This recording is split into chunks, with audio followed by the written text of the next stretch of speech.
ಯಾದಗಿರಿ ಜಿಲ್ಲೆಯ ವಡಗೇರ ತಾಲೂಕಿನ ಮೆಟ್ರಿಕ್ ಪೂರ್ವ ಬಾಲಕರ ವಸತಿ ನಿಲಯದ ಹಾಸ್ಟೆಲ್ ವಿದ್ಯಾರ್ಥಿಗಳ ಗೋಳು ಕೇಳುವವರು ಯಾರೂ ಇಲ್ಲ.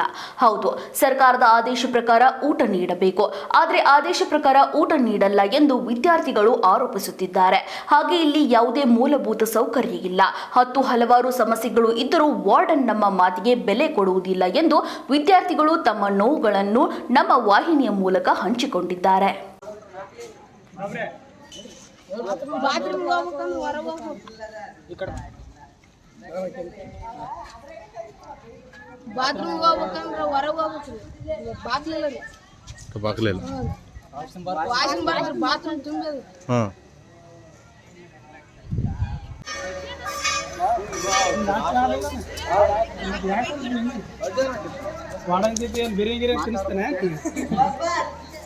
ಹಾಂ ಏನೇನಪ್ಪ ಸಮಸ್ಯೆ ಅದ ಇಲ್ಲಿ ನಿಮ್ಮಲ್ಲಿ? ಸಾಬೂನ್ ಕಿಟ್ ಕೊಟ್ಟಿಲ್ರಿ. ಹಾಂ ಬಾತ್ರೂಮ್ ಬಾಗ್ಲಿನೇ ಇಲ್ರಿ. ಹಾಂ ನೀರು ಕುಡಿಯೋದು ಫಿಲ್ಟರ್ ನೀರ್ದಾಗ ಎಲ್ಲ ದೋಣಿಗಳನ್ನ ಬರ್ತವೆ. ದೋಮಿಗಳು ಬರ್ತಾವ. ಹಾಂ ಟ್ಯಾಂಕ್ ಸ್ವಚ್ಛತೆ ಇಲ್ಲ. ಹಾಂ